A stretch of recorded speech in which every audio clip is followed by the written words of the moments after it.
Hello friends and all students of LNMU degree part 1। Friends मैं हूं आपका sir mister D Kumar. सबसे पहले स्वागत करता हूं आप सभी का एसएसपी एजुकेशन सेंटर के इस ऑफिशियल यूट्यूब चैनल पर। फ्रेंड्स इस वीडियो में LNMU BA part 1 history subsidiary paper के स्टूडेंट्स के लिए उनके एग्जाम हेतु महत्वपूर्ण ऑब्जेक्टिव प्रश्नों का उत्तर बताने जा रहा हूँ, तो आप इस वीडियो को पूरा ज़रूर देखिएगा। साथ में अगर आप इस चैनल पर नए हैं, अभी तक इस चैनल को सब्सक्राइब नहीं किया है, तो चैनल को अवश्य सब्सक्राइब कर लीजिएगा और बगल में जो घंटे की निशान दिखेगी उसे दबाकर ऑल नोटिफिकेशन ऑन करके रखिएगा, ताकि आपको हर एक आने वाली वीडियो की नोटिफिकेशन अप टू डेट मिलती रहेगी। तो दोस्तों मैं आपको पहले ही जानकारी दे दूं, आपको हिस्ट्री से लगभग 151 क्वेश्चंस का आंसर बता दिया गया है, जो कि 2 वीडियो में प्रोवाइड करवा दिया गया है। यह आपका हिस्ट्री का तीसरा वीडियो है। इसी प्रकार एक और वीडियो आपको आपके एग्जाम से पहले प्रोवाइड करवाया जाएगा, तो आप चैनल को अवश्य सब्सक्राइब कर लीजिएगा, ताकि जो नेक्स्ट वीडियो आएगी उसकी नोटिफिकेशन आपको बहुत जल्द मिल जाएगी। तो चलिए बिना समय वेस्ट किए क्वेश्चंस को देखते हैं। 152 नंबर प्रश्न है कि पुराणों का रचना काल है। तो पुराणों का रचना काल जो है वो 6ठी सदी ईसा पूर्व है। ऑप्शन नंबर क उत्तर हो जाएगा। 153 नंबर क्वेश्चन है कि किसे मानव समाज की आदिम व्यवस्था का इतिहास माना जाता है। तो प्राक इतिहास को। ऑप्शन नंबर क इसका उत्तर हो जाएगा। 154 नंबर प्रश्न है मोहनजोदड़ो नगर की विशेषता थी। तो इनकी विशेषता जो थी सार्वजनिक स्नानागार एवं हम्माम और निवास गृह का विशाल भवन। ऑप्शन नंबर ग हो जाएगा। क और ख दोनों।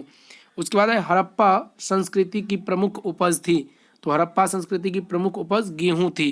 क इसका उत्तर हो जाएगा। 156 नंबर प्रश्न है इनमें से कौन सा वर्ग मोहनजोदाड़ो के खंडहरों से नहीं मिला है। तो मोहनजोदाड़ो के खंडहरों से जो वर्ग नहीं मिला है वो है आपका सैनिक वर्ग।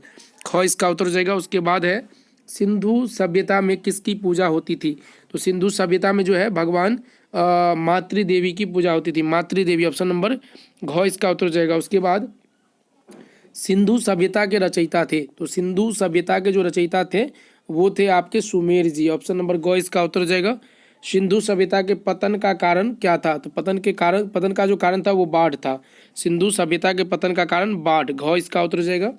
160 नंबर प्रश्न है कि लोथल की सभ्यता जो है कैसी थी। तो लोथल की जो सभ्यता थी ये आपका हड़प्पा और मोहनजोदाड़ो के बाद की थी और हड़प्पा और मोहनजोदाड़ो से निम्न थी। तो ऑप्शन नंबर घ हो जाएगा। ख और ग जो है ये दोनों आंसर है। 161 नंबर क्वेश्चन है कि भारतीय इतिहास जानने का स्रोत है। तो भारतीय इतिहास जानने का स्रोत जो है वो साहित्य, पुरातत्व और यात्रियों का विवरण। ऑप्शन नंबर घ हो जाएगा उपरोक्त सभी। 162 नंबर प्रश्न है सूत्र साहित्य विभाजित है। तो सूत्र साहित्य जो है वो 3 भागों में विभाजित है। क इसका उत्तर हो जाएगा। उसके बाद 163 नंबर क्वेश्चन है वैदिक कालीन धार्मिक साहित्य का उदाहरण है। तो वैदिक कालीन धार्मिक साहित्य का उदाहरण जो है वो रामायण तथा महाभारत है। घ इसका उत्तर हो जाएगा। उसके बाद है बौद्धों के प्राचीन धार्मिक ग्रंथ को कहते हैं। तो त्रिपिटक। शायद ये सभी क्वेश्चन पहले भी रिपीट हो चुके हैं और ये क्वेश्चंस बार बार आ रहे हैं, तो कोई नहीं, इसका मतलब है कि क्वेश्चंस आपके एग्जाम के लिए भी महत्वपूर्ण है। तो फिर से आप रिपीट हो रहा है तो प्रैक्टिस कर लीजिए। 165 नंबर क्वेश्चन है अर्थशास्त्र पुस्तक के रचयिता हैं। तो ये महत्वपूर्ण क्वेश्चन है। इनके रचयिता कौटिल्य है। अर्थशास्त्र पुस्तक के रचयिता कौटिल्य है। ग इसका उत्तर हो जाएगा। उसके बाद है फाहियान किसके शासन काल में भारत आया। तो ये जो है चंद्रगुप्त मौर्य के शासन काल में भारत आया। 167 नंबर क्वेश्चन है कि सबसे प्राचीनतम शिलालेख किसका है। तो सबसे प्राचीनतम शिलालेख जो है पृथ्वीराज चौहान का है। ग इसका उत्तर हो जाएगा। उसके बाद आगे 168 नंबर प्रश्न है सिंधु घाटी सभ्यता के अवसान के बाद भारत में किस सभ्यता का पतन हुआ, किस सभ्यता का पदार्पण हुआ। तो सिंधु घाटी सभ्यता के अवसान के बाद जो है भारत में उत्तर वैदिक नहीं ऋग्वैदिक सभ्यता का पदार्पण हुआ। ग इसका उत्तर हो जाएगा ऋग्वैदिक सभ्यता। आगे आप देख सकते हैं 169 नंबर क्वेश्चन है वैदिक काल में परिवार होते थे। तो वैदिक काल में आप सभी को बता दिया गया परिवार जो है वो पितृसत्तात्मक होते थे, अर्थात पिताओं का अधिकार होता था। उसके बाद 170 में क्वेश्चन है कि किस घटना के बाद अशोक का हृदय परिवर्तन हुआ। तो ये बता दिया गया कलिंग युद्ध के बाद। 171 में क्वेश्चन है चंद्रगुप्त विक्रमादित्य किसका पुत्र था। तो चंद्रगुप्त विक्रमादित्य जो है वो आपका चंद्रगुप्त प्रथम का पुत्र था। क इसका उत्तर हो जाएगा चंद्रगुप्त प्रथम। आगे 172 में क्वेश्चन है चोल शासन की अद्वितीय विशेषता क्या थी। चोल शासन की अद्वितीय विशेषता जो थी वो थी ग्राम स्वायत्ता। ग इसका उत्तर हो जाएगा। 173 में क्वेश्चन है चोल शासन की स्थापना किस शताब्दी में हुई। तो चोल शासन की स्थापना जो है वो आपका 9वीं शताब्दी में हुई। क इसका उत्तर हो जाएगा। उसके बाद 174 में क्वेश्चन है जन्मेजय किसका पुत्र था? जन्मेजय जो है वो आपका परीक्षित का पुत्र था। घ हो जाएगा, जन्मेजय परीक्षित का पुत्र था। आगे देखते हैं 175वां प्रश्न। तो 175वां प्रश्न है, राजा जनक किस राज्य के राजा थे? तो ये बता देगा विदेही राज के। ऑप्शन नंबर ग इसका उत्तर हो जाएगा। 176वां क्वेश्चन है कि एक राष्ट्र के लिए कौन सा यज्ञ उत्तर वैदिक काल में प्रचलित था? तो अश्वमेध यज्ञ, अश्वमेध। ऑप्शन नंबर ख हो जाएगा, अश्वमेध। 177वां क्वेश्चन है कि उत्तर वैदिक काल में राज्य की आय का कौन सा भाग जो है राजा को प्राप्त होता था? तो छठा भाग। क इसका उत्तर हो जाएगा। मोहम्मद बिन कासिम कौन सा? तो मोहम्मद बिन कासिम कौन था? तो ये जो है हज्जाज का सेनापति था। ख इसका उत्तर हो जाएगा। 179वां क्वेश्चन है कि विन कासिम ने सिंध पर कब आक्रमण किया? तो ये 712 ईस्वी में आक्रमण किया। क इसका उत्तर हो जाएगा। 180 क्वेश्चन है कि इनमें से कौन सा गुण समुद्रगुप्त के थे? तो समुद्रगुप्त के जो गुण थे वो विजेता थे, शासक और निर्माता थे, साहित्यानुरागी थे और धार्मिक सहिष्णु थे। उपरोक्त सभी हो जाएगा ऑप्शन नंबर घ। 181 क्वेश्चन है, भारत पर सिकंदर के आक्रमण का क्या प्रभाव पड़ा? तो जो है ये क्षण भंगुर हो गया, क्षण भंगुर। घ इसका उत्तर हो जाएगा। 182 प्रश्न है, भारत और यूनानियों के बीच संस्कृति का आदान प्रदान जो है वो दो तरफा था, दोनों तरफ से था। ख इसका उत्तर हो जाएगा। सिकंदर के आक्रमण के बाद भारत का प्रथम शासक जो था वो चंद्रगुप्त मौर्य था। ग इसका उत्तर हो जाएगा। 184 क्वेश्चन है कि कौटिल्य किस राजा की सभा में मंत्री था? तो ये जो है चंद्रगुप्त मौर्य की सभा में मतलब मंत्री था। उसके बाद 186 क्वेश्चन है कि सैंधव घाटी सभ्यता की खोज किसने की? तो ये आपका राखाल दास बनर्जी ने की। इसका आंसर ख हो जाएगा। ऋग्वैदिक लोगों के सर्वाधिक लोकप्रिय देवता जो थे वो थे आपका इंद्र। ऋग्वैदिक लोगों के सर्वाधिक लोकप्रिय देवता इंद्र थे। उसके बाद है पुरुष सूक्त ऋग्वेद के किस मंडल से संबद्ध है? तो ये जो है दशम मंडल से संबद्ध है। ऑप्शन नंबर घ इसका उत्तर हो जाएगा। उसके बाद 189 नंबर क्वेश्चन है कि हर्यक वंश का विख्यात शासक कौन था? तो ये जो है बिंदुसार था। ख इसका उत्तर हो जाएगा। उसके बाद है बुद्ध का जन्म हुआ था। तो बुद्ध का जन्म जो हुआ था वो आपका नेपाल में हुआ था। भगवान बुद्ध का जन्म आप सभी को बता दिया गया नेपाल में हुआ था, लेकिन उनकी जो कर्म भूमि मतलब उनकी जो जहाँ से उनकी पहचान बनी, नाम बनी, वो गया से वो प्रसिद्ध हैं। तो बुद्ध का जो जन्म हुआ था नेपाल में, जो कि ऑप्शन में दिया ही नहीं गया है, तो ऑप्शन नंबर घ हो जाएगा, कोई नहीं। उसके बाद है कौटिल्य का वास्तविक नाम क्या था? तो कौटिल्य का वास्तविक नाम जो है विष्णुगुप्त था। ख इसका उत्तर हो जाएगा। सिक्कों के अध्ययन को कहते हैं, ये देखिए ये आपके पार्ट 2 के एग्जाम में पूछ दिया गया है। सिक्कों के अध्ययन को जो है मुद्रा शास्त्र कहते हैं, मुद्रा शास्त्र। ऑप्शन नंबर ग इसका उत्तर हो जाएगा।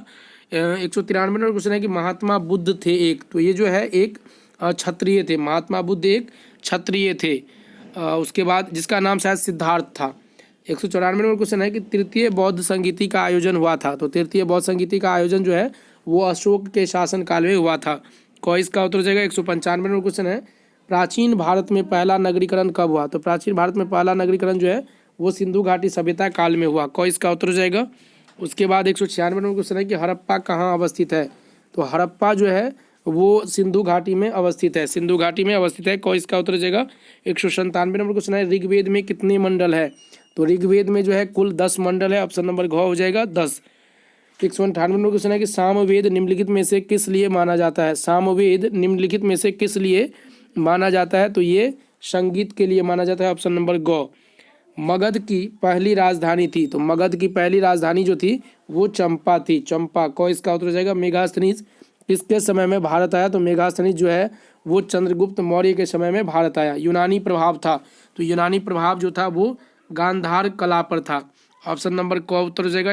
202 नंबर क्वेश्चन है, पुलिकेशन 2 ने हराया? तो पुलिकेशन 2 ने जो है वो हर्षवर्धन को हराया। ऑप्शन नंबर घ इसका उत्तर हो जाएगा। उसके बाद 203 नंबर प्रश्न है कि इनमें कौन सा मंदिर महमूद गजनबी द्वारा लूटा गया? तो महमूद गजनबी द्वारा लूटा गया जो मंदिर है वो है सोमनाथ मंदिर। ऑप्शन नंबर क इसका उत्तर हो जाएगा। मुद्रा राक्षस किसने लिखी थी? तो मुद्रा राक्षस जो है वो विशाख दत्त ने लिखी थी। ख इसका उत्तर हो जाएगा। कौटिल्य प्रधानमंत्री था, तो कौटिल्य जो है वो आपका चंद्रगुप्त मौर्य का प्रधानमंत्री था। ऑप्शन नंबर ग उत्तर हो जाएगा। 206 नंबर क्वेश्चन है, विदर्भ एक राजनीतिक संस्था थी? तो विदर्भ एक राजनीतिक संस्था पूर्व वैदिक काल की थी। क इसका उत्तर हो जाएगा। चंद्रगुप्त मौर्य की मृत्यु कहाँ हुई थी? तो चंद्रगुप्त मौर्य की मृत्यु जो है वो श्रवण बेलागोला में हुई थी। ऑप्शन नंबर ग उत्तर हो जाएगा। दिल्ली सल्तनत का प्रथम संप्रभु शासक था। तो दिल्ली सल्तनत का जो प्रथम संप्रभु शासक था वो था आपका इल्तुतमिश। ऑप्शन नंबर ख उत्तर हो जाएगा। 209 नंबर क्वेश्चन है, खलीफा के प्रभुत्व को मानने से इनकार करने वाला सुल्तान था। तो ये जो सुल्तान था ये आपका था अलाउद्दीन खिलजी। खलीफा के प्रभुत्व को मानने वाला मतलब मानने से जो इनकार करने वाला सुल्तान था वो अलाउद्दीन खिलजी था। को उसका उत्तर हो जाएगा। 210 नंबर क्वेश्चन है, निम्न में से किस सुल्तान ने वारंगल के रुद्र प्रताप देव को कोहिनूर हीरा प्राप्त जो है किया? तो ये जो किए हैं इसका नाम है अलाउद्दीन खिलजी। को इसका उत्तर जाएगा। 211 नंबर क्वेश्चन है, चंद्रगुप्त द्वितीय की राजधानी कहाँ थी? तो चंद्रगुप्त द्वितीय की जो राजधानी थी वो थी उज्जैन। ऑप्शन नंबर ख हो जाएगा। सिकंदर कौन था? तो सिकंदर जो है एक यूनानी राजा था। को इसका उत्तर हो जाएगा। मगध महाजनपद की राजधानी कहाँ थी? तो मगध महाजनपद की राजधानी जो है वो पाटलिपुत्र थी। गौ इसका उत्तर हो जाएगा। उसके बाद 214 नंबर क्वेश्चन है कि मौर्य वंश का संस्थापक कौन था? मौर्य वंश का संस्थापक चंद्रगुप्त था। चंद्रगुप्त मौर्य। मौर्य वंश का संस्थापक चंद्रगुप्त था। सिंधुवासियों के प्रमुख देवता कौन थे? तो सिंधुवासियों के प्रमुख देवता जो है वो भगवान शिव थे। भगवान शिव। ऑप्शन नंबर ग इसका उत्तर हो जाएगा। शिव जो है वो सिंधुवासियों के प्रमुख देवता थे। तो इसका आंसर करेक्ट जो है शिव ही होगा। शिव क्योंकि सिंधुवासी सिंधु, हाँ तो शिव ही थे। शिव इसका बिल्कुल राइट आंसर है। कहीं मिस्टेक से अगर दूसरा हो गया होगा तो कोई नहीं, आपको याद रखना है सिंधुवासियों के जो प्रमुख देवता थे वो भगवान शिव थे। सामदेव निम्नलिखित में से किस लिए जाना जाता है? तो सामदेव जो है वो संगीत के लिए जाना जाता है, जो कि पहले भी आपको बता दिया गया है। 217 नंबर क्वेश्चन है, अरबों ने भारत पर किस शताब्दी में आक्रमण किया? तो ये जो है 7वीं शताब्दी में आक्रमण किया। ख उत्तर हो जाएगा। उसके बाद एक 218 नंबर क्वेश्चन है, कुतवात उल इस्लाम मस्जिद का निर्माण किसने करवाया? तो कुतवात उल इस्लाम मस्जिद का निर्माण जो है वो आपका कुतुबुद्दीन ऐबक ने करवाया है। को इसका उत्तर हो जाएगा। और इसी के नाम पे यहाँ पे पड़ा है कुतवात उल इस्लाम मस्जिद। उसके बाद है, सांकेतिक मुद्रा की शुरुआत किसने की? सांकेतिक मुद्रा की शुरुआत जो है वो मोहम्मद बिन तुगलक ने की। अष्टाध्यायी के रचयिता कौन थे? अष्टाध्यायी के रचयिता जो है वो पाणिनि थे। पाणिनि। वेनसांग कौन था? तो एक चीनी बौद्ध भिक्षु था। ऑप्शन नंबर क उत्तर हो जाएगा। चीनी बौद्ध भिक्षु। पाणिनि के अष्टाध्यायी में है। तो पाणिनि के अष्टाध्यायी में जो है वो है 8 अध्याय। 8 अध्याय पाणिनि के अष्टाध्यायी में 8 अध्याय है। 223 नंबर क्वेश्चन है कि अशोक के शिलालेख की लिपि है। अशोक के शिलालेख की लिपि जो है वो ब्राह्मी लिपि है। गौ उत्तर हो जाएगा। प्रयाग स्तंभ लेख संबंधित है। तो प्रयाग स्तंभ लेख जो है वो समुद्रगुप्त से संबंधित है। ऑप्शन नंबर ख उत्तर हो जाएगा। सातवाहन वंश का संस्थापक था। सातवाहन वंश का संस्थापक जो है वो शिमुख था। ख इसका उत्तर हो जाएगा। मगध के आरंभिक राजवंश की स्थापना की गई। तो मगध के आरंभिक राजवंश की स्थापना जो है वो कालाशोक द्वारा की गई। घ इसका उत्तर हो जाएगा। अग्निमित्र उत्तराधिकारी हुआ। तो अग्निमित्र उत्तराधिकारी जो हुआ वो पुष्पमित्र संगु का। अग्निमित्र उत्तराधिकारी पुष्पामित्र संगु का उत्तराधिकारी हुआ। उसके बाद 228 नंबर प्रश्न है कि मौर्य साम्राज्य का अंतिम शासक था। तो इसका आंसर जो हो जाएगा आपका दिया गया है सुमन, कुणाल, आलोक और गृहद्रथ। तो इसका हो जाएगा ऑप्शन नंबर घ हो जाएगा। मौर्य साम्राज्य का अंतिम शासक जो था वो गृहद्रथ था। उसके बाद है अर्थशास्त्र का लेखक था। तो ये आपको बता दिया गया है कौटिल्य। अर्थशास्त्र का लेखक जो है वो कौटिल्य था। ऑप्शन नंबर क इसका उत्तर हो जाएगा। महाबलीपुरम नगर का संस्थापक था।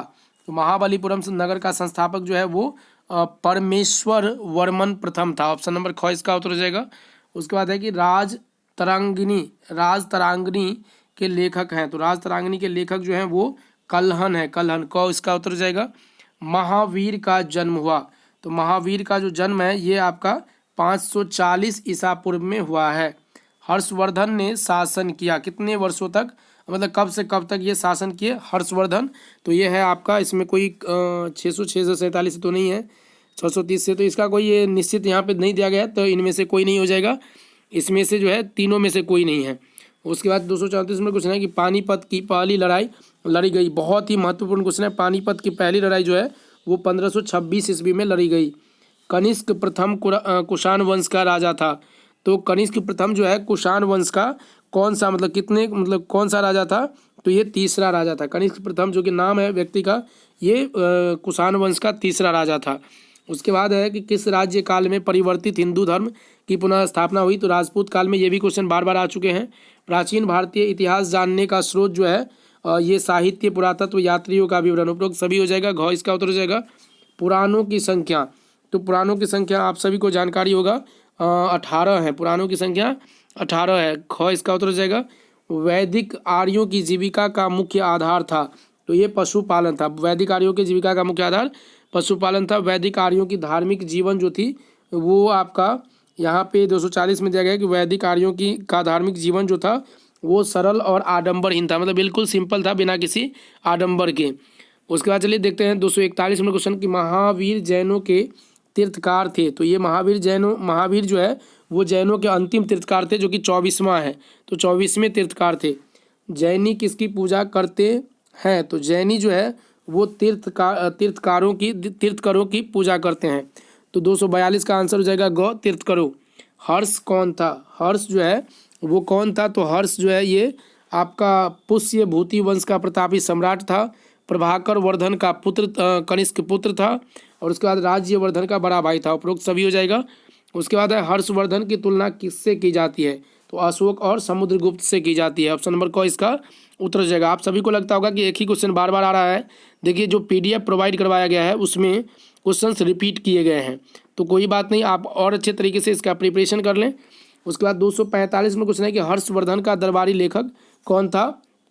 तो बाणभट्ट था। ख इसका उत्तर हो जाएगा। गुप्त साम्राज्य के पतन का कारण था। तो गुप्त साम्राज्य के पतन का कारण था स्कंद गुप्त की मृत्यु, अयोग्य उत्तराधिकारी और हुनों का आक्रमण। उपरोक्त सभी हो जाएगा। फाहियान कौन था? फाहियान जो है वो कौन था? तो इसका जो आंसर हो जाएगा 247 का, वो होगा एक चीनी बौद्ध यात्री था।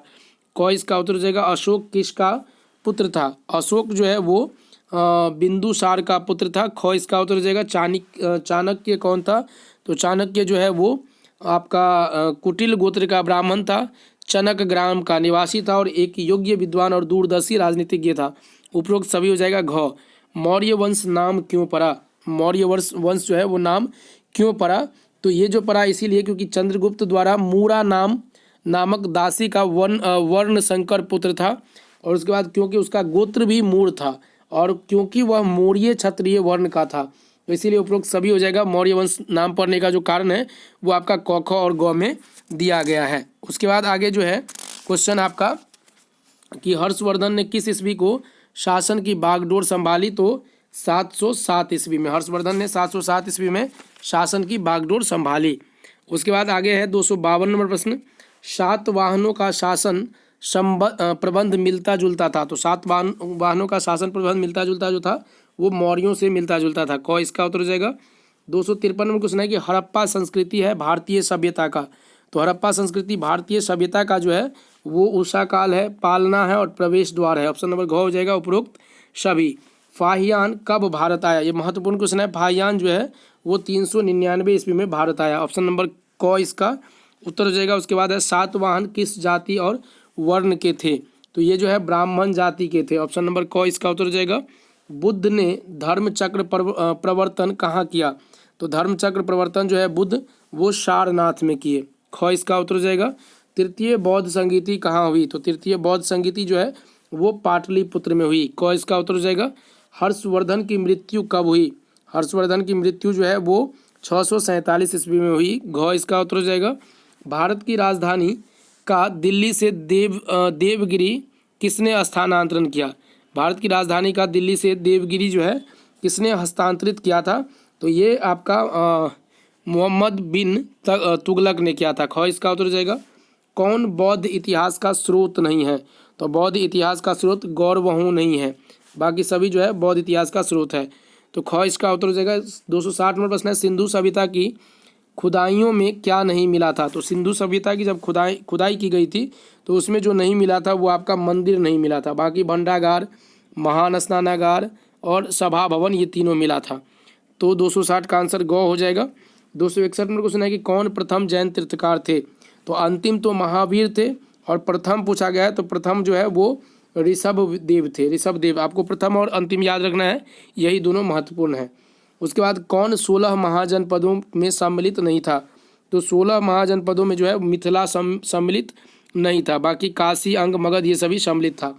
लिच्छवी राजकुमारी कुमार देवी से किसने शादी की? लिच्छवी कुमार राजकुमारी जो है कुमार देवी, उससे किसने शादी की?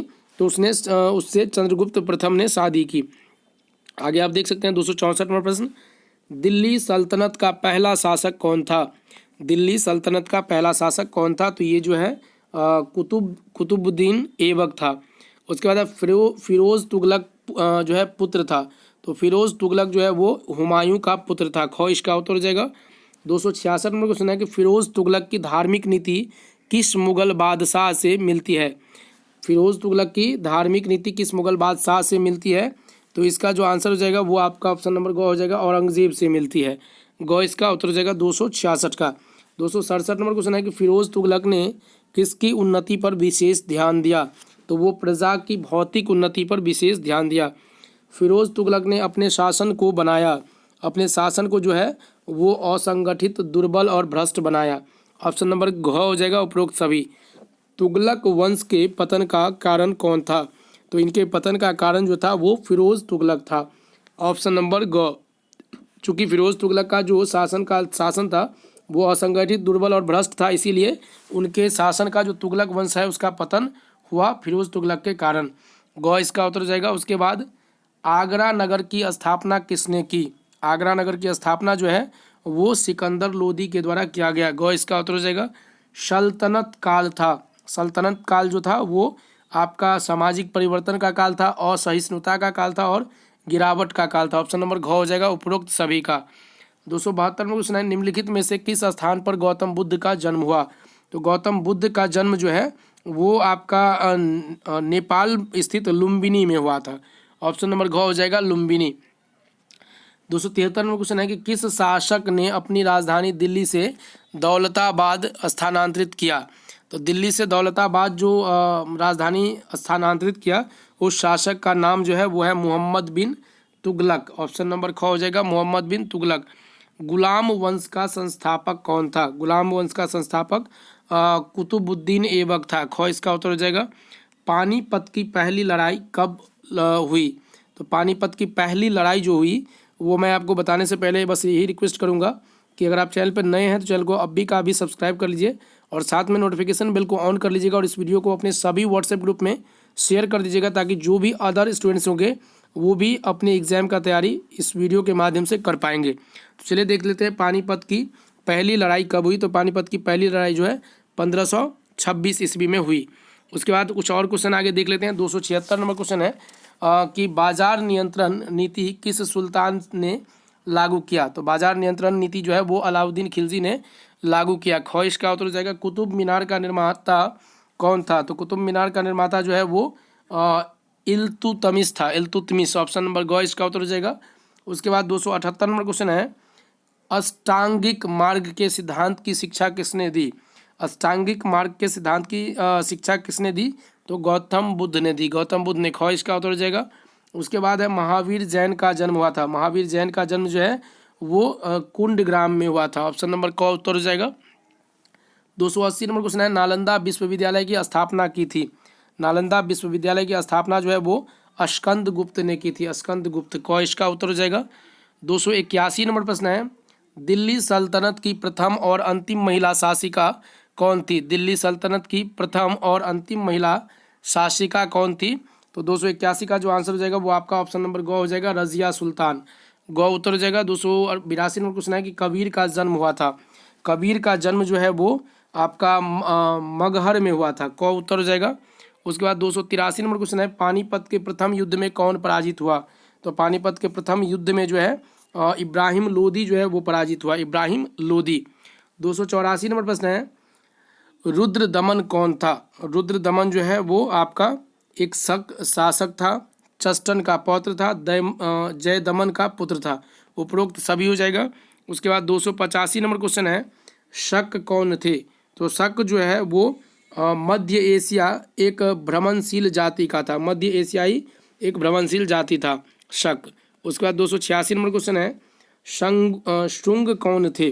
तो शुंग जो है वो एक ब्राह्मण थे। ऑप्शन नंबर ग इसका उत्तर हो जाएगा। उसके बाद फिर आगे देखते हैं 287 नंबर क्वेश्चन, पुष्यमित्र शुंग कौन था? तो पुष्यमित्र शुंग जो है वो आपका अंतिम मौर्य शासक का सिपह सलार था, बृहदत्त का हत्यारा था और शुंग वंश का संस्थापक। उपरोक्त सभी हो जाएगा। 288 नंबर प्रश्न है, मौर्य साम्राज्य के पतन का कारण था। मौर्य साम्राज्य के पतन का कारण अशोक के उत्तराधिकारियों में क्षमता और प्रतिभा की कमी थी। ऑप्शन नंबर क हो जाएगा 288 का आंसर क। 289 नंबर क्वेश्चन है कि अशोक को महान क्यों कहा जाता है? अशोक को महान इसीलिए कहा जाता है क्योंकि उसने अपनी सारी शक्ति पुत्रवत प्रजा के आध्यात्मिक और भौतिक उन्नति में लगा दी। तो घ इसका उत्तर हो जाएगा। उसके बाद 290 नंबर क्वेश्चन जो है, जो कि इस वीडियो का अंतिम क्वेश्चन है, इसके बाद जो कुछ क्वेश्चंस बच गए हैं वो मैं आपको नेक्स्ट वीडियो में प्रोवाइड करवा दूंगा। 290 नंबर क्वेश्चन है कि अशोक का राजत्व सिद्धांत था। तो अशोक का राजत्व सिद्धांत जो था वो था प्रजापालन, प्राणी मात्र पर दया करना और बौद्ध धर्म का प्रचार करना। तो ये जो है इनका राजत्व सिद्धांत था। तो इसका आंसर क हो जाएगा। तो अगर आपने अभी तक वीडियो को लाइक नहीं किया है तो वीडियो को लाइक करके चैनल को अवश्य सब्सक्राइब कर लीजिएगा। और इसके बाद जो है एक और वीडियो आपको प्रोवाइड करवाया जाएगा हिस्ट्री से, जिसमें आपको जो भी क्वेश्चंस रेस्ट बच गए उन सभी का आंसर बता दिया जाएगा। तो मिलते हैं नए वीडियो में आगे के क्वेश्चन के आंसर के साथ। तब तक के लिए अलविदा। जय हिंद, जय Bharat. Thank you so much.